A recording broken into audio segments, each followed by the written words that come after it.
नमस्कार, इन खबर में आपका स्वागत है। CAA यानी सिटीजनशिप अमेंडमेंट एक्ट नागरिकता संशोधन कानून को एक हफ्ते में लागू करने की बात की जा रही है और ये बात और किसी ने नहीं बल्कि केंद्रीय मंत्री शांतनु ठाकुर ने किया है। इसके पहले दिसंबर 2023 में जब पश्चिम बंगाल गए थे केंद्रीय गृह मंत्री अमित शाह, तब उन्होंने भी कहा था कि इसे लागू करने से कोई नहीं रोक सकता। आखिरकार दोनों नेताओं ने पश्चिम बंगाल में ही ये ऐलान क्यों किया, ये कानून क्या कहता है, इसको लागू करने पे क्यों इतना हंगामा होता है, यही जानने और समझने की कोशिश करेंगे। दरअसल नाम से ही स्पष्ट है कि ये नागरिकता से जुड़ा हुआ कानून है जो पड़ोस के 3 देशों पाकिस्तान, बांग्लादेश और अफ़गानिस्तान से आए 6 अल्पसंख्यकों हिंदू, सिख, ईसाई, बौद्ध, जैन और पारसी को नागरिकता देने की बात करता है। 31 दिसंबर 2014 तक जो अल्पसंख्यक ये छः जो हमने गिनाए हैं, इन तीनों देशों से बिना किसी वैध कागजात के आकर के भारत में रहने लगे, उन्हें सिर्फ ये साबित करना होगा कि वो 31 दिसंबर 2014 से पहले यहाँ आकर के रह रहे हैं, बाकी कोई डॉक्यूमेंट नहीं देना होगा और उन्हें भारत की नागरिकता मिल जाएगी। दूसरा सवाल कि इसका विरोध क्यों हो रहा है और ये कब पारित हुआ, इतना समय क्यों लगा। तो आपको बता दें कि 2016 में लोकसभा से ये पारित हुआ था, लेकिन राज्यसभा से पारित नहीं हुआ। लिहाजा 2019 में इसे फिर से लाया गया और 2019 में पारित हुआ। ये पारित होने के बाद राष्ट्रपति के पास गया, वहाँ से हस्ताक्षर होने के साथ ही ये कानून बन गया था। 10 जनवरी 2020 को इस पर राष्ट्रपति ने हस्ताक्षर कर दिए थे।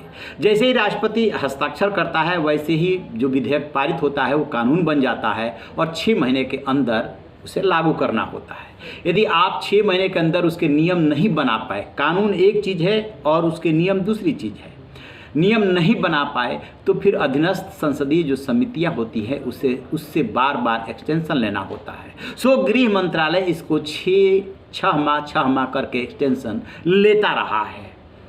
क्यों अभी तक लागू नहीं हुआ? जब 2019 में पारित हो गया, 10 जनवरी 2020 को ये कानून बन गया, तो कहा यह जाता है कि मार्च 2020 में कोरोना आ गया था, जो 20 और 21 में छाया रहा। 22 में भी उसका असर रहा, लेकिन 22 से वो लगभग ख़त्म होने लगा था। तो 2 साल फिर क्यों लगे? क्या चुनाव का इंतजार किया जा रहा था? इसका जवाब अभी क्लियर कट किसी ने नहीं दिया है, लेकिन कानून को पारित हुए 4 साल हो गए हैं। अब एक सवाल ये कि विरोध क्यों हो रहा है, और ख़ास तौर से नॉर्थ ईस्ट के जो 6 राज्य हैं, नॉर्थ ईस्ट के 6 नहीं बल्कि 7 राज्य, वो इसका विरोध कर रहे हैं।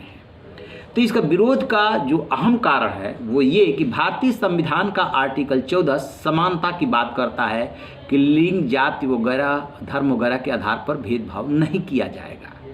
अब इस कानून में मुस्लिमों को इन 3 देशों से आने पर नागरिकता की बात नहीं की गई है।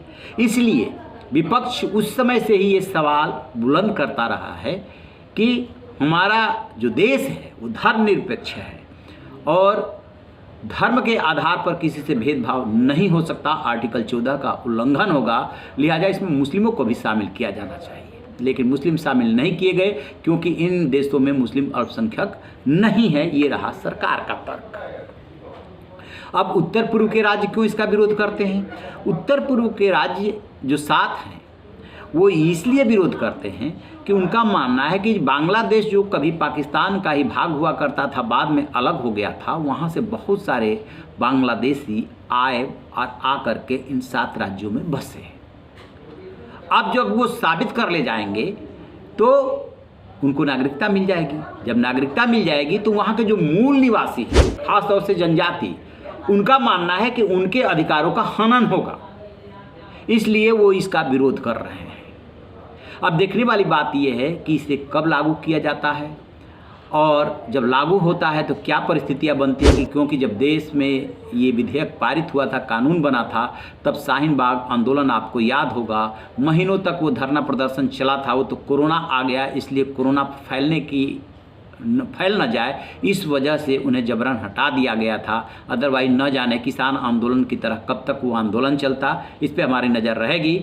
और रहिए बेखबर, देखते रहिए इन खबर।